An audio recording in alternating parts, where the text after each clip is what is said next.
الحمد لله الحمد لله رب العالمين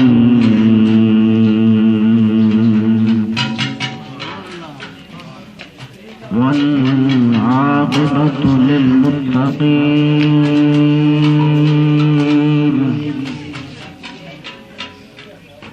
والصلاة والسلام على سيد الأنبياء والمرسلين وعلى آله الطيبين الطاهرين وأصحابه أجمعين. أما بعد فأعوذ بالله من الشيطان الرجيم. بسم الله الرحمن الرحيم.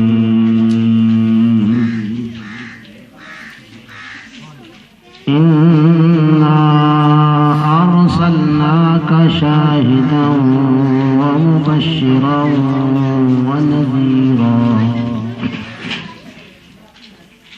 لتؤمنوا بالله ورسوله وتعزروه وتوقروه وتسبحوه بكرة وأصيلا. آمنت بالله صدق الله العظيم وصدق رسوله النبي الكريم الأمين. إن الله وملائكته يصلون على النبي يا أيها الذين آمنوا صلوا عليه وسلموا تسليما. اللهم صل وسلم على سيدنا ومولانا محمد وعلى آل سيدنا ومولانا محمد كما تحب وترضى له. بآواز بلند سب پڑھیے الصلاة والسلام عليك يا سيدي يا رسول الله.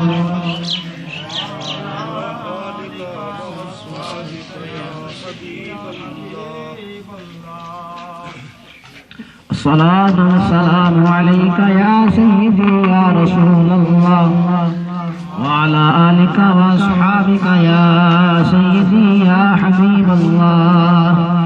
الصلاة والسلام عليك يا سيدي يا رحمة للعالمين وعلى آلك وأصحابك يا سيدي يا جد الحسن والحسين. مولاي صل وسلم دائما أبدا على حبيبك خير الخلق كلهم. أمن تذكر جيران بذي سلمي مزجت دمعا جرى من مقلة بدمي. مولاي صل وسلم دائما أبدا على حبيبك خير الخلق كلهم. يا رب بالمصطفى بلغ مقاصدنا يا رب بالمصطفى بلغ مقاصدنا واغفر لنا ما مضى يا واسع الكرم. مولاي صل وسلم دائما أبدا على حبيبك خير الخلق كلهم. اللہ جل جلالہ وعم نوالہ وأعظم شانہ کی حمد اور آقا و مولا تاجدار رحمت صلی اللہ تعالی علیہ وعلی آلہ واصحابہ وبارک وسلم کی مقدس بارگاہ کے اندر نذرانہ عقیدت و محبت عرض کر لینے کے بعد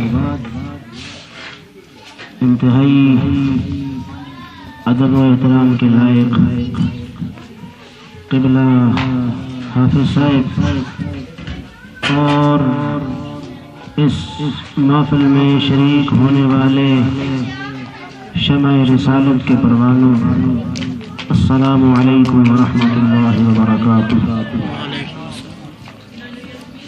اللہ جل جلالہ کا ہم پہ بہت بڑا احسان ہوا، بہت بڑا فضل ہوا کہ اس ذات نے ہمیں اپنے کریم نبی، اپنے محبوب نبی صلی اللہ تعالی علیہ وآلہ وصحبہ وبارک وسلم کی مقدس ہستی ہمیں عطا فرمائی، اور ہم پہ پھر کرم فرمایا کہ ہمیں آقا و مولا علیہ الصلوۃ والسلام کا امتی ہونے کا شرف عطا فرمایا۔ نہ صرف آقا و مولا علیہ الصلوۃ والسلام کا امتی ہونے کا شرف بخشا، بلکہ آقا و مولا علیہ الصلوۃ والسلام کی آمد کی خوشی ہے محفل سجانے کی توفیق سے بھی نوازا۔ رب تبارک و تعالی سے دعا ہے، رب تبارک و تعالی ہمیں تا دم آخر آقا و مولا علیہ الصلوۃ والسلام کی محبت اور عشق میں زندگی گزارنے کی توفیق عطا فرمائے۔ میرے دوستو، میں نے آپ کے سامنے اللہ جل جلالہ کی مقدس کتاب قرآن مجید فرقان حمید کی 2 آیات تلاوت کرنے کا شرف حاصل کیا۔ رب العالمین فرماتے ہیں، اِنَّا أَرْسَلْنَاكَ شَاهِدًا وَمُبَشِّرًا وَنَذِيرًا، بے شک ہم نے آپ کو شاہد اور مبشر اور نذیر بنا کر بھیجا، لِتُؤْمِنُوا بِاللَّهِ وَرَسُولِهِ وَتُعَزِّرُوهُ وَتُوَقِّرُوهُ،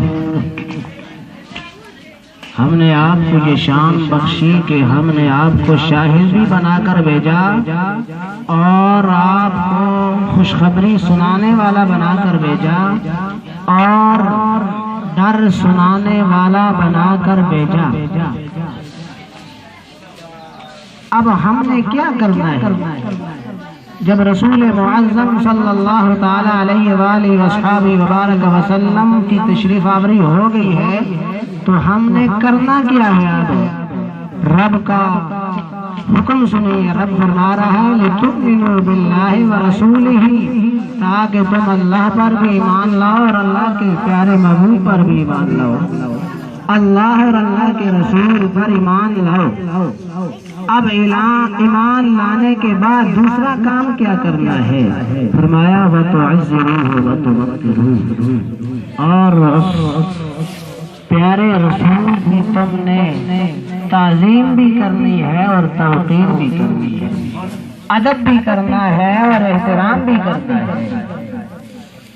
وَتُسَبِّحُوهُ بُكْرَةً وَأَصِيلًا، پہلے ایمان لانے کے بعد ہی اپنے محبوب علیہ الصلوۃ والسلام کے بارے میں فرما دیا کہ وہ کلمہ پڑھنے والوں، جب تم لا الہ الا اللہ محمد رسول اللہ پڑھ لو تو تمہیں میرے محبوب پاک علیہ الصلوۃ والسلام کے در پاک پر جھکنا پڑے گا۔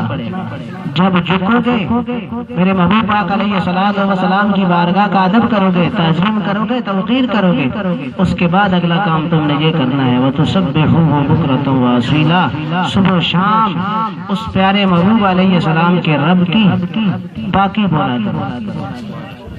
کتنی شان عطا فرمائی، ایمان لانے کے بعد ہی فرمایا پہلے تم نے ایمان لانا ہے، ایمان کے بعد میرے محبوب پاک علیہ الصلوۃ والسلام کی غلامی اختیار کرنی ہے۔ میرے دوستو، اللہ تبارک و تعالی نے رسول معظم صلی اللہ تعالی علیہ وآلہ وصحبہ وبارک وسلم کی بارگاہ کا ادب بڑی تفصیل کے ساتھ قرآن میں بیان کیا۔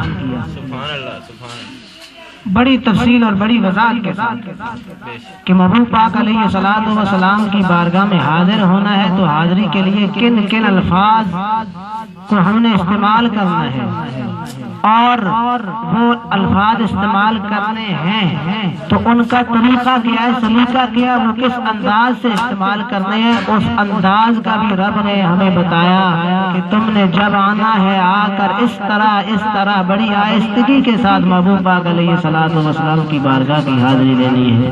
نعرہ تکبیر، نعرہ رسالت، نعرہ حیدری۔ اپنے معاشرے کا ہی مطالعہ کیجئے کہ ہمارے معاشرے میں یہ ہے کہ بادشاہ، حکمران یہ اپنی بارگاہ کی حاضری، اپنے دربار کی حاضری اور ادب کے لیے کچھ قوانین اور قاعدے بناتے ہیں، اور اپنے وزراء اور اپنے ماتحت لوگوں کے ذریعے رعایا سے ان قوانین پر عمل کراتے ہیں کہ لوگوں تم نے جب بادشاہ کے پاس آنا ہے اس طرح آنا ہے، بیٹھنا ہے تو اس طرح بیٹھنا ہے، اٹھنا ہے تو اس طرح اٹھنا ہے، جب بادشاہ کی بارگاہ میں تم نے آنا ہے، دربار پہ آنا ہے، ایسے ادب کرنا ہے۔ جو شخص بھی بادشاہ کی بارگاہ کا ادب کرتا ہے، ان قوانین پہ عمل کرتا ہے تو بادشاہ اس شخص کو دولت سے نوازتا ہے۔ اگر کوئی شخص بادشاہ کے بنائے ہوئے قوانین سے انکار کرتا ہے تو بادشاہ کی طرف سے اسے سزا ملتی ہے۔ یہ ہے بادشاہوں کے بنائے ہوئے قوانین، اور ان پر عمل کون کرتا ہے؟ صرف انسان۔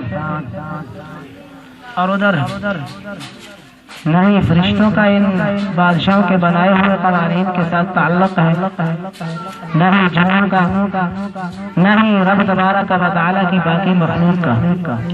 کسی بھی مخلوق کا بادشاہوں کے، حکمرانوں کے ان بنائے ہوئے قوانین کے ساتھ کوئی تعلق، کوئی واسطہ نہیں، اور صرف انسانوں کا ان قوانین کے ساتھ واسطہ ہے، تعلق ہے۔ یہ تعلق بھی اس حد تک قائم ہے، اس حد تک قائم رہتا ہے جب تک بادشاہوں کے اندر روح باقی رہتی ہے، جب تک بادشاہ زندہ رہتے ہیں۔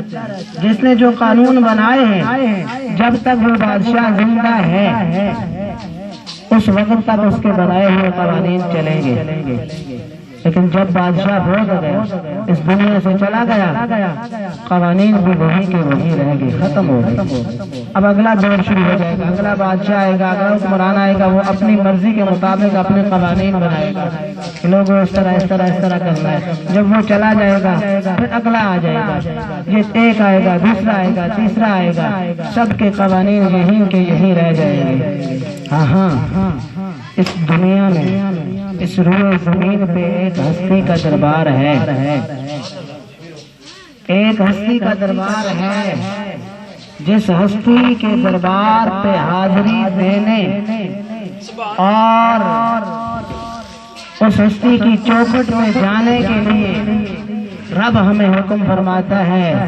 خود رب تبارک و تعالیٰ اس ہستی کے دربار پہ حاضری کا طریقہ اور سلیقہ خود بیان فرماتا ہے۔ لوگوں، ایک دربار اس روئے زمین پہ ہے، جب اس دربار پہ آؤ اس طرح حاضری دینی ہے، ان احکام کو مد نظر رکھنا ہے۔ جب تم ان احکام پہ عمل کرو گے، ان آداب کے مطابق چلو گے، اور ہستی کی بارگاہ کی حاضری دو گے، تو ہم تمہیں بڑے مقام اور بڑے مرتبے سے نوازیں گے۔ اگر تم نے ہمارے ان احکام کی خلاف ورزی کی تو ہماری طرف سے تمہیں سزا ملے گی۔ میرے دوستوں، وہ ہستی کون ہستی ہے؟ اس کا مقام کتنا ہے؟ اس ہستی کا اتنا مقام ہے کہ جب رب نے اس ہستی کو اس دنیا پہ بھیجنے کے بعد ہی قرآن میں اعلان فرما دیا، من اللہ علی المؤمنین اذ بعث فیہم رسولا۔ اللہ نے مومنین میں ہی ان میں ایک رسول بھیج کر مومنین پر احسان فرما دیا۔ کتنا مقام ہے اس ہستی کا کہ اس ہستی کے دربار پہ جب فرشتے آتے ہیں تو اجازت کے بغیر اندر نہیں آتے۔ جب اس ہستی کے دربار سے اجازت ملتی ہے تو اجازت کے بعد اندر داخل ہوتے ہیں، اور اتنا مقام ہے، اتنا مرتبہ ہے کہ اس دربار پہ جب جن بھی حاضر ہوتے ہیں تو جنوں کے جسموں پہ کپ کپی طاری ہو جاتی ہے، لرزہ طاری ہو جاتا ہے، تو خوف کی وجہ سے، رعب اور جلال کی وجہ سے ان کے قدم ڈگمگا جاتے ہیں، ان کے جسموں پہ لرزہ طاری ہو جاتا ہے، اور وہ اتنی عظیم ہستی کا دربار ہے کہ جب اس دربار پہ جانور حاضری دیتے ہیں تو سجدہ ریز ہو کے حاضری دیتے ہیں، اور اتنا مقام ہے اس ہستی کا کہ اس ہستی کے دربار پہ جب شجر و حجر حاضری دیتے ہیں، اس ہستی کا استقبال کرتے ہیں، تو درود و سلام کے گجرے پیش کے حاضری دیتے ہیں اور استقبال کرتے ہیں۔ کتنا مقام ہے اس ہستی کا۔ تو اب یہ معلوم کرو کہ وہ ہستی کون ہے۔ وہ ہستی ہے میرے اور تمہارے آقا و مولا تاجدار رحمت صلی اللہ تعالی علیہ وعلی آلہ وصحبہ وبارک وسلم کی۔ اب قرآن پڑھتے ہیں کہ قرآن میں ہمیں رب نے اپنے محبوب پاک علیہ الصلوۃ والسلام کے دربار پہ حاضری دینے کا کیا طریقہ بتایا۔ رب العالمین فرماتا ہے یا ایھا الذین آمنوا لا تقولوا راعنا، یا ایھا الذین آمنوا لا تقولوا راعنا، اے ایمان والو راعنا نہ کہو۔ اس آیہ طیبہ کا شان نزول یہ ہے کہ رسول معظم صلی اللہ تعالی علیہ وآلہ وصحبہ وبارک وسلم جب گفتگو فرماتے، اس گفتگو کے دوران صحابہ پاک رضی اللہ تعالی عنہم کو کچھ دقت محسوس ہوتی، کلام شریف سمجھنے تو صحابہ پاک عرض کر دیتے راعنا یا رسول اللہ، یا رسول اللہ ہمارے حال کی رعایت فرمائیے۔ تو ادھر یہود کے ہاں یہ کلمہ بے ادبی کے لیے استعمال ہوتا تھا، تو حضرت سعد بن معاذ رضی اللہ تعالیٰ عنہ یہود کی زبان سے واقف تھے۔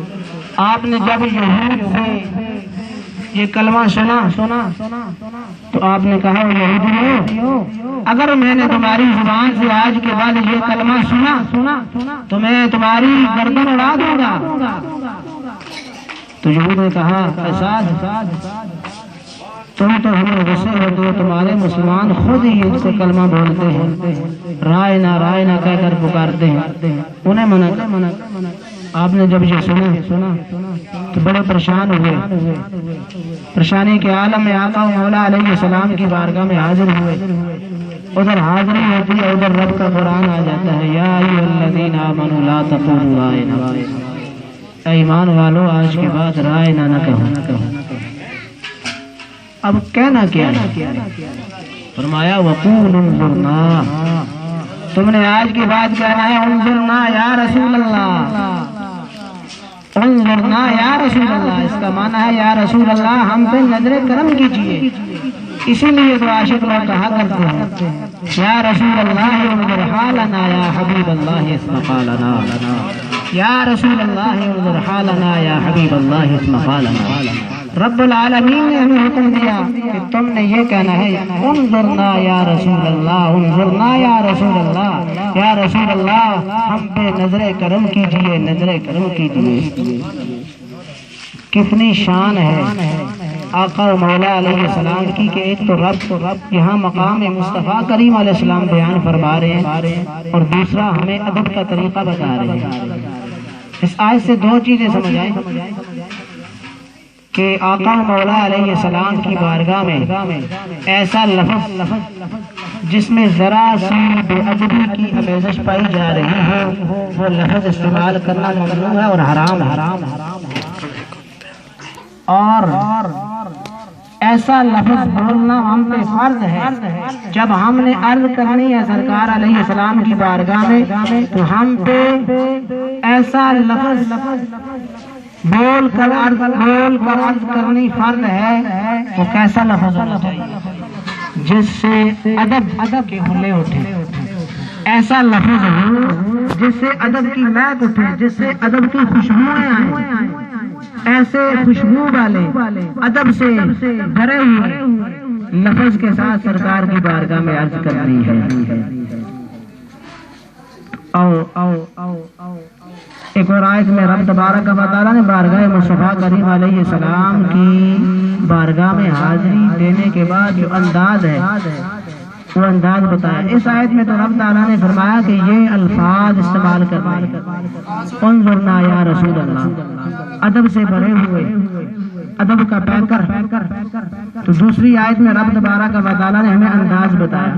اور قرآن پڑھتے ہیں، یا ایھا الذین آمنوا لا ترفعوا اصواتکم فوق صوت النبی، اے ایمان والو اپنی آوازوں کو نبی مکرم صلی اللہ تعالی علیہ وعلی آلہ وصحبہ وبارک وسلم کی آواز سے پست رکھا کرو، نیچا رکھا کرو۔ وَلَا تَجْهَرُوا لَهُ بِالْقَوْلِ كَجَهْرِ بَعْضِكُمْ لِبَعْضٍ، فرمایا کہ جس طرح تم آپس میں گفتگو کرتے ہو، تمہارا آپس میں گفتگو کرنے کا انداز ہے، اس طرح میرے محبوب پاک علیہ السلام کی بارگاہ میں آ کر گفتگو نہیں کرنی۔ ایک آواز پست رکھنی ہے، آواز میں نرمی پیدا کرنی ہے، اور جس طرح تمہارے اندر گفتگو ہوتی ہے اس طرح گفتگو بھی نہیں کرنی۔ اگر تمہاری آواز اونچی ہو گئی اور جس طریقے سے تم آپس میں گفتگو کرتے ہو اس طرح اگر تم نے گفتگو کی تو رب کا کیا حکم ہے؟ فرمایا ان تحبط اعمالکم وانتم لا تشعرون، تمہارے سارے اعمال ختم ہو جائیں گے، سارے ضائع ہو جائیں گے۔ اگر تمہاری آواز میرے پیارے محبوب علیہ السلام کی آواز سے ذرا سی بھی اونچی ہو گئی تو تمہارے سارے اعمال ختم اور ضائع ہو جائیں گے۔ دوستو ایک تو یہ ہے کہ بندے کا اور بندے کو ساتھ ساتھ پتہ چل رہا ہو کہ میرا نقصان ہو رہا ہے، اس نقصان کا ازالہ تو ہے، بندہ اس نقصان کو پورا کر سکتا ہے۔ اور دوسری بات یہ ہے کہ جب بندے کا نقصان ہو رہا ہو، بندے کو نقصان کی خبر ہی نہ ہو کہ میرا نقصان ہو رہا ہے، شعور ہی نہ ہو، اس میں بہت بربادی ہے۔ فرمایا کہ اگر تمہاری آواز محبوب مکرم صلی اللہ تعالی علیہ وآلہ وسلم کی آواز سے ذرا سی بھی اونچی ہو گئی تو تمہارے سارے اعمال ضائع ہو جائیں گے، ختم ہو جائیں گے۔ تو اعمال کی بقا اس وقت تک ہے جب تک دل میں سرکار علیہ السلام کی محبت اور ادب کی شمع روشن ہے۔ اس آیت میں رب تبارک و تعالیٰ کی طرف سے ہمیں یہ بات سمجھ آئی کہ اے ایمان والو، اے غلامی اور رسول کا بٹا اپنی گردنوں میں ڈالنے والو، اے رسول مکرم صلی اللہ تعالی علیہ وآلہ وسلم کی شان کے لیے مر مٹنے والوں،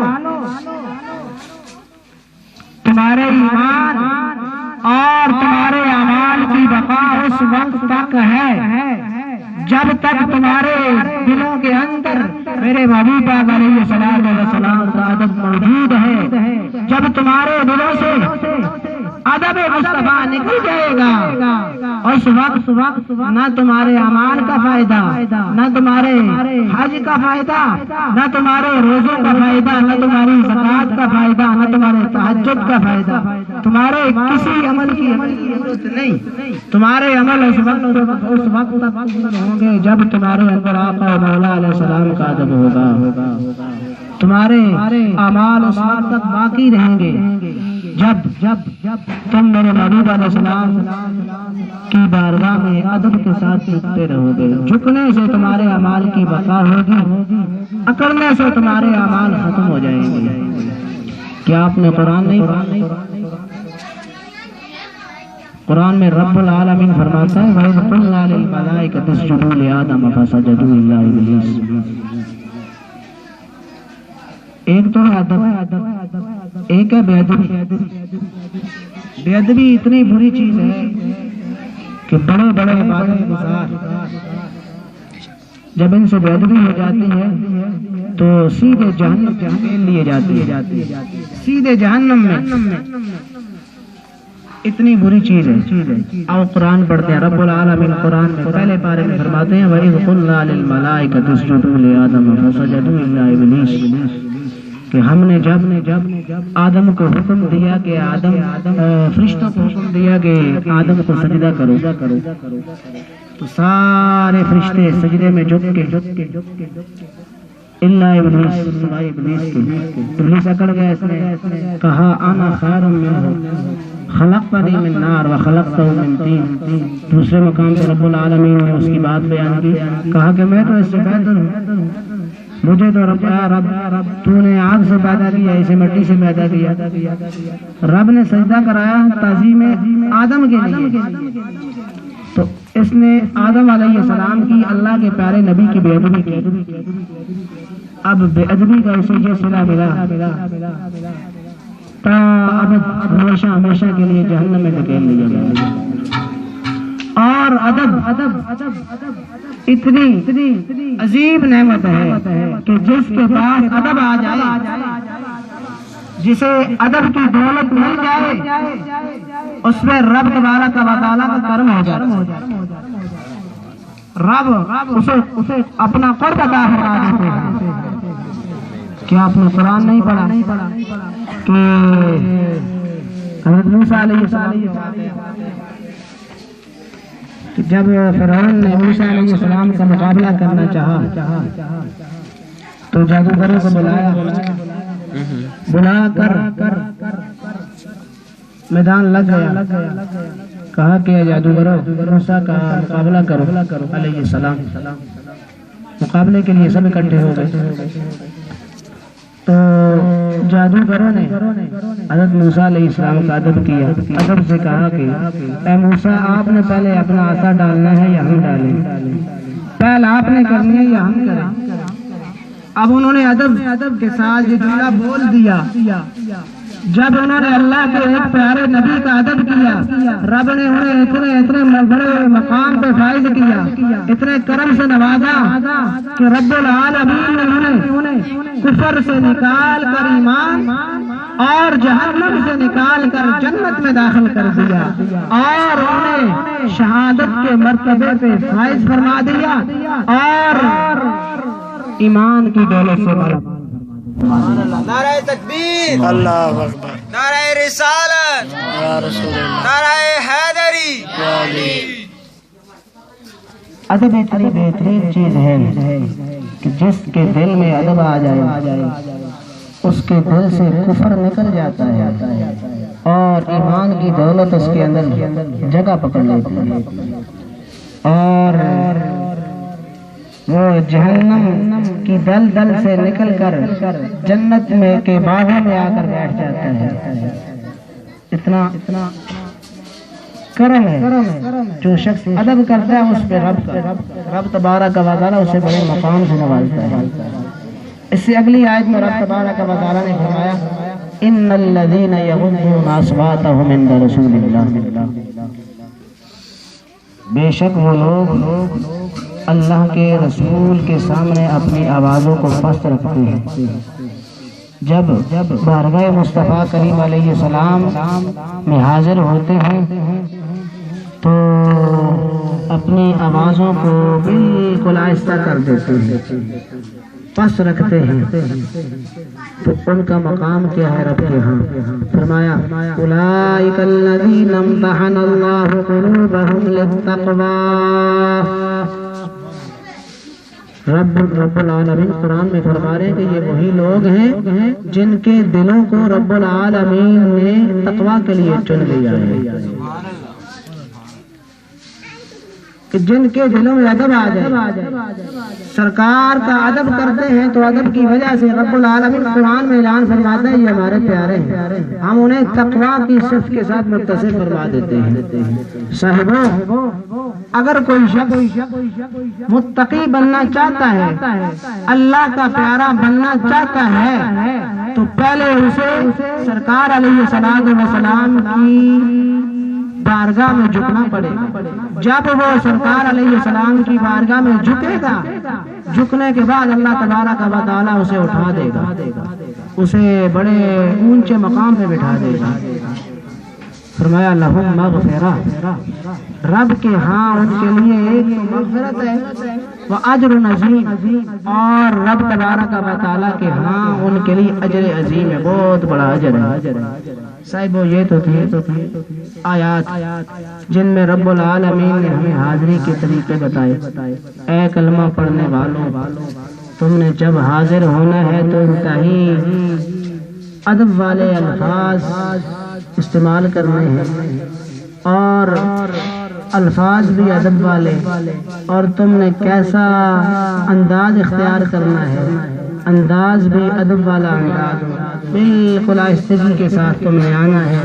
جب پکارنا ہے تو بڑے ادب سے پکارنا ہے، بڑے نرم لہجے سے آ کر عرض کرنی ہے، اپنی آواز کو میرے محبوب علیہ السلام کی آواز سے اونچا نہیں ہونا۔ او احادیث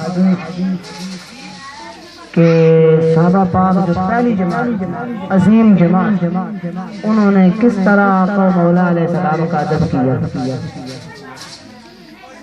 عن ابي هريرة رضي الله تعالى عنه ان رسول الله صلى الله تعالى عليه وعلى آله واصحابه وبارك وسلم قال يوم خيبر، حضرت ابو ہریرہ رضی اللہ تعالی عنہ حدیث شریف کے راوی، آپ فرماتے ہیں کہ رسول اللہ علیہ السلام نے خیبر والے دن فرمایا لَأُعْطِيَنَّ هَذِهِ الرَّایَةَ رَجُلًا يُحِبُّ اللَّهَ وَرَسُولَهُ، فرمایا کہ میں آج یہ جھنڈا اس شخص کو دوں گا جو اللہ اور اللہ کے رسول سے محبت کرتا ہوگا، جو اللہ سے بھی محبت کرتا ہے اور اللہ کے رسول سے بھی محبت کرتا ہے۔ اور اللہ سہل کی روایت کے مطابق یہ جملہ ہے، آقا مولا علیہ السلام نے فرمایا یحب اللہ ورسولہ، اللہ سے بھی محبت کرتا ہے اور اللہ کے رسول سے بھی محبت کرتا ہے، ویحب اللہ ورسولہ، اللہ اس سے محبت کرتے ہیں اور اللہ کے رسول بھی اس سے محبت کرتے ہیں۔ اس محبت میں راز کیا ہے؟ وہ اتنا عظیم بندہ ہے کہ جو اللہ اور اللہ کے رسول سے محبت کرتا ہے، اور اسے یہ مرتبہ بھی ملا ہے کہ سرکار علیہ السلام اپنی مقدس زبان کے ساتھ اپنے صحابہ پاک میں اعلان فرما رہے ہیں کہ اللہ بھی اس سے محبت کرتا ہے اور اللہ کے رسول بھی محبت کرتے ہیں۔ صاحبوں، اس میں کیا راز ہے؟ راز یہی ہے کہ انہوں نے سرکار علیہ السلام کی جب بارگاہ کی حاضری دی تو ادب کے ساتھ حاضری دی، ادب کے ساتھ جھکے رہے، اپنے سروں کو سرکار کی بارگاہ میں نیچے کر دیا۔ جب سرکار علیہ السلام کی بارگاہ میں آئے ادب سے عرض کیا، جب انہوں نے ادب کیا رب نے انہیں اس مقام سے نواز دیا کہ اپنے محبوب پاک علیہ السلام کی مقدس زبان سے اعلان کر دیا یحب اللہ ورسولہ، وہ ایسا عظیم شخص ہے جس سے اللہ بھی محبت کرتا ہے اور اللہ کے رسول بھی محبت کرتے ہیں۔ اب اس کی اگلی شان کیا ہے؟ ادب کی وجہ سے فرمایا یفتح اللہ ولا یدہ، اللہ نے اسے یہ بھی مقام دیا ہوا ہے کہ اس کے ہاتھوں پہ اللہ فتح عطا فرمائے گا۔ صحابہ فرماتے ہیں کہ ہم انتظار میں تھے، کون ہے وہ عظیم شخص، کون ہے وہ مرد مجاہد، کون ہے وہ اتنے بلند مرتبے پہ مقام پہ فائز، سب کی نگاہیں اس عظیم ہستی کی طرف ہے، کون ہے جس کے چہرے کی طرف ہم دیکھ لیں؟ سب انتظار کر رہے ہیں۔ اتنے میں سرکار علیہ السلام کی بارگاہ کی طرف سے ندا آتی ہے این علی، علی کہاں ہے؟ عرض کی گئی کہ علی کی آنکھیں خراب ہیں۔ فرمایا گیا حکم ہوا کہ علی کو میرے پاس لاؤ. جب مولا علی رضی اللہ تعالی عنہ و سلام اللہ علیہ جب آپ کو سرکار کی بارگاہ میں پیش کیا گیا، آقا مولا علیہ الصلوۃ والسلام نے آپ کی آنکھوں پہ اپنا لعاب لگا دیا. بالکل ٹھیک ہے. جب ٹھیک ہوئی آقا مولا علیہ السلام نے فرمایا امشی یا علی ولا تلتفت حتى يفتح الله على يديك. فرمایا امشی یا علی جھنڈا لو. جھنڈا سرکار علیہ السلام نے دے دیا. جھنڈا دینے کے بعد حکم فرمایا امشی یا علی، اے علی جھنڈا لو اور چلو. ولا تلتفت حتى يفتح الله على يديك. اے علی جھنڈا لے کر چلو جب تک تمہارے ہاتھوں پہ رب العالمین فتح نہ دے، اس وقت تک تم نے آگے پیچھے توجہ نہیں کرنی، کسی اور کام میں مصروف نہیں ہونا. حکم تو ہو گیا ولا تلتفت، کہیں دوسرے کام میں نہ پڑ جانا. اس اہم کام کو چھوڑ کر کسی دوسرے کام کی طرف توجہ نہ دینا. مطلب تو یہ تھا، خدا کی قسم مولا علی نے اتنا ادب کیا، اس جملے پہ اتنا پیارا دیا کہ آپ کو ہم جتنا بھی سلام کریں اتنا ہی کریں. اتنا پیارا دیا کہ راوی کہتے ہیں ابو ہریرہ رضی اللہ تعالی عنہ فصار علی شیئا ثم وقف ولا يلتفت فصرخ یا رسول اللہ. مولا علی تھوڑے سے آگے چلے. آگے چلنے کے بعد وہ کھڑے ہو گئے، نہ ادھر دیکھا نہ ادھر دیکھا، نہ دائیں دیکھا نہ بائیں دیکھا، کیونکہ آقا مولا علیہ السلام کی بارگاہ کا ادب یہی تھا. فرمایا ولا تلتفت، اے علی آگے پیچھے توجہ نہیں کرنی. اس جملے کا مطلب یہ تھا کسی اور کام میں نہیں پڑنا. تو مولا علی نے حقیقی معنی پہ بھی عمل کیا، نہ ہی کسی اور کام میں پڑے، نہ ہی دائیں دیکھا نہ ہی بائیں دیکھا. عرض کی وہی کھڑے ہو کر یا رسول اللہ اب میرے کرنا کیا ہے. اتنی تو اجازت تھی. آگے بھی دیکھتے، پیچھے بھی دیکھتے، دائیں بھی دیکھتے، بائیں بھی دیکھتے، اتنی اجازت تھی. پر مولا علی نے اتنا ادب کیا، ادب کر کے دکھا دیا، اگلی آنے والی نسلوں کو یہ سمجھا دیا کہ اے رسول معظم علیہ السلام کے کلمہ پڑھنے والوں، یہ تو علی ہے جس نے سرکار کی بارگاہ کا ادب کیا. تم بھی میرے نبی علیہ السلام کی بارگاہ کا ادب کرو. اتنا ادب کیا، نہ دائیں دیکھا نہ بائیں دیکھا، وہیں کھڑے وہیں عرض کی یا رسول اللہ کرنا میں نے کیا کام. پھر سرکار نے اگلا حکم دیا. صحابہ پاک نے اتنا ادب کیا. دوسرے صحابی سیدنا خبیب رضی اللہ تعالی لمبا رفع جب آپ کفار مکہ نے قید کر لیا. قید کرنے کے بعد آپ سولی پہ چڑھانے لگے. اعلان ہو گیا کہ خبیب کو اب سولی پہ چڑھانا ہے. پھانسی کے لیے سارے لوگ جمع ہونے کے بعد جب آپ کو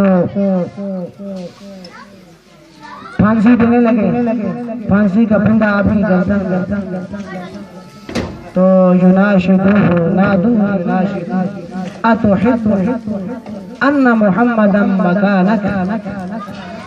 تو کفار نے پھانسی دیتے ہوئے کہا گیا خبیب آج تو تم یہ پسند کرتے ہو کہ آج تمہاری جگہ محمد ہوتے اور تمہیں آزاد کر دیا جاتا. خدا کی قسم اس عاشق صادق نے سرکار کی بارگاہ کا اتنا ادب کیا کہ پھانسی کا پھندا گلے میں ہے. کہنے لگا لا واللہ العظیم ما احب ان یفدینی بشوکۃ یشاقھا فی قدمہ. اس عاشق صادق نے کہا اے کافروں تم تو یہ کہتے ہو کہ آج خبیب تجھے چھوڑ دیا جائے اور تمہاری جگہ تمہارے پیارے محبوب محمد رسول اللہ علیہ السلام کے گلے میں پھندا ڈالا جائے، انہیں پھانسی دی جائے، تم یہ کہتے ہو؟ فرمایا نہیں، ایسی بات نہیں، ہم تو اپنے محبوب علیہ السلام کی خاطر جان کا نذرانہ پیش کرنے والے لوگ ہیں، ہمیں اپنے محبوب علیہ السلام کی ذات کے لیے مر مٹنا آتا ہے، جانیں فدا کرنی آتی ہیں، مجھے تو یہ بھی پسند نہیں تم یہ کہتے ہو کہ تمہاری جگہ تمہارے محبوب علیہ السلام کو پھانسی دی جائے اور تمہیں آزاد کیا جائے، تو میرا یہ ایمان ہے، کہتے ہیں کہ میرے آقا مولا علیہ السلام کے مقدس پاؤں کے اندر کانٹا چبھ جائے، وہ تکلیف بھی مجھے برداشت نہیں، تم یہ کہتے ہو؟ تمہیں تو یہ پسند ہے کہ آج تمہارے محبوب کو یہاں پھانسی دی جائے اور تمہیں آزاد کر دیا جائے، کہا کہ مجھے تو یہ بھی نہیں پسند کہ مجھے آزاد کیا جائے اور میرے محبوب علیہ السلام کے پاؤں پہ کانٹا چبھے، کانٹے کی چبھن بھی مجھے برداشت، کتنا ادب کیا۔ دوسرا واقعہ مسعود سقفی، جب اسے سفیر بنا کر بھیجا گیا،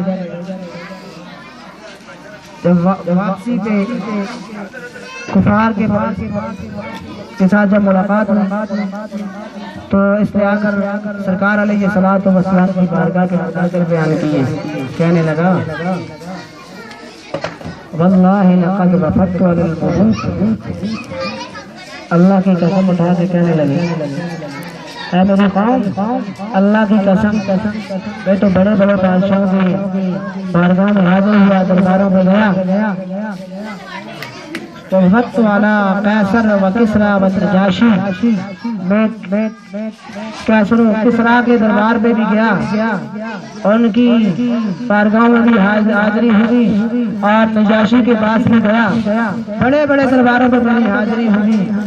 فرمایا واللہ ان رأیت ملکا قط يعظم اصحابہ ما يعظم اصحاب محمد محمدا، کہنے لگا کہ میں نے کسی بادشاہ کو نہیں دیکھا کہ اس کے اصحاب اس کی اتنی تعظیم کرتے ہوں، ما يعظم اصحاب محمد محمدا، جتنی تعظیم محمد کے پیارے صحابہ محمد کی کرتے ہیں، اتنا میں کسی کے پاس جس کے پاس بھی گیا اتنی تعظیم میں نے نہیں دیکھی۔ کس طرح وہ غلام اپنے آقا مولا علیہ السلام کا ادب اور تعظیم کرتے ہیں، کہنے لگا واللہ ان تنحم نخامۃ الا وقعت فی کف ید رجل منہم، تو کہنے لگا اللہ کی قسم میں نے جہاں یہ منظر دیکھا کہ ان کے آقا مولا علیہ السلام جب اپنا سوٹ مبارک پھینکتے ہیں تو وہ غلام اتنا ادب کرتے ہیں کہ وہ اپنے ہاتھ آگے رکھ لیتے ہیں، ان کی خواہش یہ ہوتی ہے کہ یہ مقدس تھوک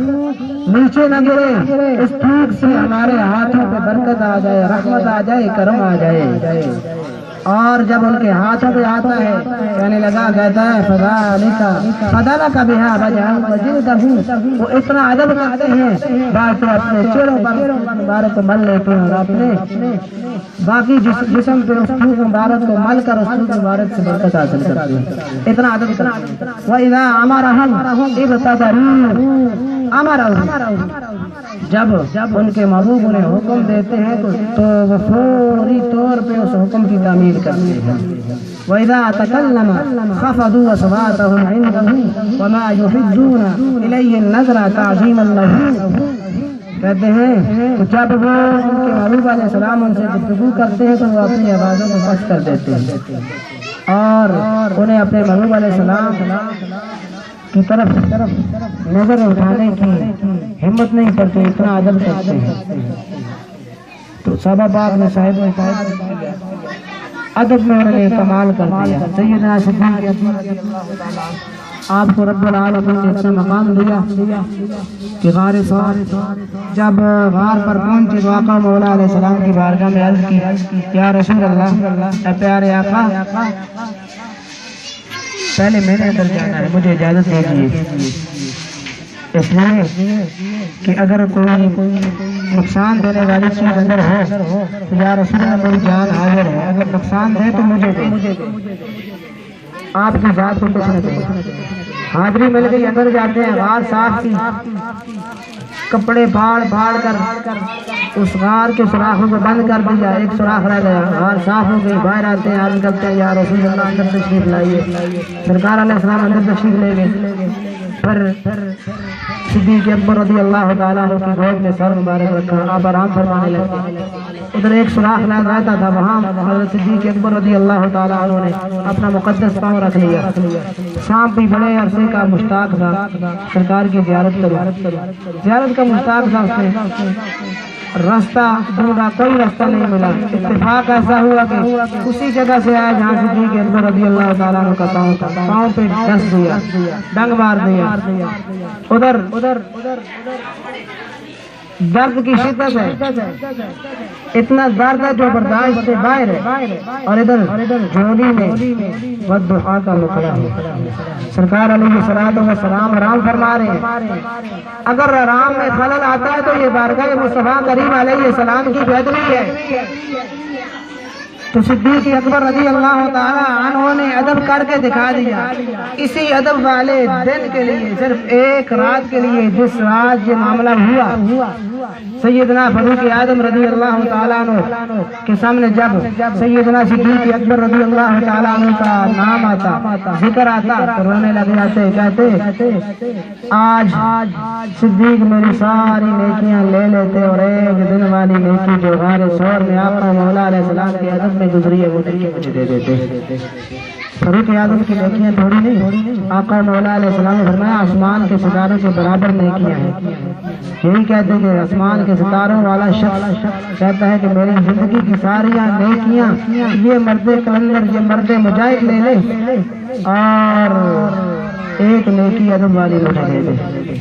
اتنا ادب کیا کہ سرکار علیہ السلام کی بارگاہ کی بے ادبی نہیں ہونے دی، نیند میں آرام میں خلل نہیں آنے دیا، تو رب نے اتنے مقام اور اتنے مرتبے سے نوازا کہ اپنے محبوب علیہ السلام کی مقدس زبان سے اعلان فرما دیا کہ اے لوگوں، اگر آسمان کے ستاروں سے زیادہ کسی مرد مجاہد کی نیکیاں ہیں تو وہ میرے صدیق ہیں۔ اتنا مقام دیا۔ اور سیدنا فاروق اعظم انہوں نے بھی سرکار کا ادب کیا تو رب نے کتنا مقام دیا۔ دو شخص آئے فیصلہ لے کر سرکار کی بارگاہ میں، ایک تھا یہودی، ایک تھا منافق۔ جس معاملے میں ان کا جھگڑا ہوا تھا اس معاملے میں یہودی حق پر تھا، تو سرکار علیہ السلام نے یہودی کے حق میں فیصلہ کر دیا۔ فیصلہ جب ہو گیا یہودی کے حق میں تو منافق کے پیٹ میں درد، کہتا ہے چلو عمر کے پاس چلتے ہیں، ان سے فیصلہ کرواتے ہیں۔ آپ نے جو کرنا تھا کر ہی دیا۔ جب فاروق اعظم رضی اللہ تعالیٰ عنہ کی بارگاہ میں حاضر ہوئے تو یہودی نے ساتھ ہی بتا دی عمر تمہارے نبی نے میرے حق میں فیصلہ کر دیا۔ تو فاروق اعظم رضی اللہ تعالیٰ عنہ نے کہا ٹھہرو، ادھر ہی رہو، تیار ہوں۔ اندر گئے، تلوار نکالی، باہر آئے اور منافق کا سر اڑا دیا، اس کا قلع کما کر دیا، اور فرمایا کہ جو اللہ اور اللہ کے رسول کے فیصلے پہ راضی نہیں، اللہ اور اللہ کے رسول کی جو بے ادبی کرتا ہے، جس سے بارگاہ مصطفیٰ کریم علیہ السلام کی بے ادبی ہو جائے، عمر اس کو بھی فیصلہ کیا کرتا ہے۔ اللہ نے اس پر عمر رضی اللہ تعالیٰ عنہ کو اتنا مقام، اتنا مرتبہ عطا فرمایا کہ ساری دنیا پہ عمر کی حکومت کا سکہ بڑھا دیا۔ اور سیدنا عثمان بن نورین رضی اللہ تعالیٰ عنہ، آپ نے بھی سرکار کا ادب کیا۔ سارے صحابہ نے جس صحابی کی زندگی کو پڑھو گے وہی ادب کے میدان میں تمہیں شاہ سوار نظر آئے گا۔ آپ کو جب کافروں نے مکہ شریف سے روک لیا، کہنے لگے کہ عثمان آپ کو اجازت ہے عمرہ کرنا، حضرت عثمان بن نورین نے کہا نہیں رضی اللہ تعالیٰ، یہ تو میرے پیارے محبوب علیہ السلام کی بارگاہ کی بے ادبی ہے۔ میرے محبوب علیہ السلام نے عمرہ نہیں کیا، تم نے روکا، میں کیسے عمرہ کر سکتا ہوں؟ جب یہ ادب کیا تو رب تبارک و تعالیٰ نے اتنا مقام اتنا مرتبہ دیا کہ ہر مسلمان کے بچے کی زبان پہ جاری ہے جود و سخا کا پیکر عثمان ذو النورین عثمان ذو النورین، اتنا مقام مولا علی رضی اللہ تعالیٰ مقام صبا پر اسماء بنت امیس راویہ مقام صبا پر سرکار علیہ السلام مولا علی رضی اللہ تعالیٰ کی گود میں آرام فرمانے لگے. عصر کا وقت تھا. جب دوسری روایت کے مطابق باہر گزر رہی تھی تو سرکار علیہ السلام آرام فرما رہے. ادھر مولا علی نے عصر کی نماز نہیں پڑھی.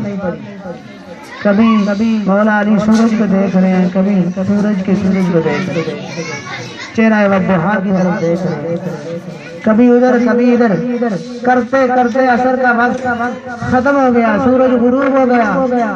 جب غروب ہوا مولا علی رونے لگے. آقا مولا علیہ السلام پوچھا کہ علی عصر پڑھ لیے؟ عصر کی نماز عرض کی نہیں. تو آقا مولا علیہ السلام نے اللہ کی بارگاہ میں عرض کی، اے اللہ اللہم انہو کان فی طاعتک و طاعت رسولک فردد علیہ الشمس. اے اللہ علی تیری اور تیرے محبوب پاک علیہ السلام کی طاعت میں تھا، کیونکہ علی نے رضی اللہ تعالی عنہ نے آقا مولا علیہ السلام کی بارگاہ کا ادب کیا، آرام میں خلل نہیں آنے دیا. تو علی رضی اللہ تعالی عنہ کے لیے ڈوبا بھی واپس آ گیا. آقا مولا علیہ السلام نے فرمایا اللہم انہو کان فی طاعتک. یہاں اطاعت تو رسول اللہ علیہ السلام کی ہو رہی تھی. رسول اللہ علیہ السلام اپنا مقدس سر مولا علی رضی اللہ تعالی عنہ کی گود میں رکھ کے آرام فرما رہے تھے. اطاعت تو رسول اللہ علیہ السلام کی ہو رہی تھی. اللہ کے پیارے محبوب نے فرمایا اللہم انہو کان فی طاعتک و طاعت رسولک. اے اللہ علی تیری بھی اطاعت میں تھا اور تیرے پیارے رسول کی اطاعت میں بھی تھا. اے اللہ کرم فرما فردد علیہ الشمس. علی کے لیے ڈوبا سورج واپس پھیر دے. مولا علی نے جب ادب کی وجہ سے رب نے اتنا کرم کیا کہ ڈوبے ہوئے سورج کو واپس لوٹا لیا. دوستو اگر دل میں ادب آ جائے، ادب کی شمع روشن ہو جائے تو ڈوبے سورج بھی واپس آ جایا کرتے ہیں. اور اگر ادب کی بہار مل جائے، اگر انسان ادب کرنا لگ جائے، اس کی زندگی ادب والی زندگی بن جائے تو اس کی ڈوبی ہوئی کشتی تیر جاتی ہے. اگر زندگی میں بے ادبی آ جائے تو تیرتی ہوئی کشتی بھی ڈوب جایا کرتی ہے. یہ نظام ہے کہ زندگی میں ادب آ جائے، ادب کی وجہ سے زندگی میں نکھار آ جاتا ہے اور رب تبارک و تعالی ادب کی وجہ سے بڑا مقام بڑا مرتبہ عطا فرماتا ہے. صاحبو اپنے اندر ادب پیدا کرو، اپنی زندگیوں میں ادب پیدا کرو. ادب ہی سے زندگی بنے گی. ادب کے بغیر زندگی ہے ہی نہیں. جب زندگی میں ادب آ جائے گا تو ادب کی وجہ سے زندگی میں نکھار آ جائے گا، اللہ کے ہاں تمہیں مقام مل جائے گا. اللہ تبارک و تعالی ہم سب کو سرکار علیہ السلام کی بارگاہ کا ادب کرنے کی توفیق عطا فرمائے. جن دوستوں نے بڑی وقاص نے اس مقدس محفل کا انعقاد کیا ہے، اللہ تبارک و تعالی انہیں دنیا اور آخرت میں بہتر سے بہتر جزائیں عطا فرمائے اور ان کے گھر میں برکات نازل فرمائے اور آقا مولا علیہ الصلوۃ والسلام کی توجہ نصیب فرمائے. وما علیہ الا البلاغ المبین.